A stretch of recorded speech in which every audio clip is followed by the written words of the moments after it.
tumambay sa BGC.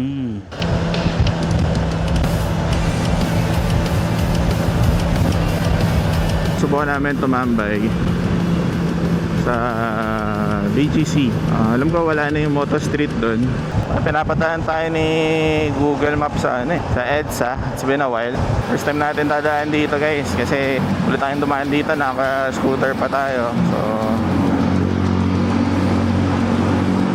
nakaka-grateful isipin, no? Iba na yung level. Salamat sa Lord. Hey doggy! May Jumbo Juice and Pancake House. Maganda dito, libre yung parking.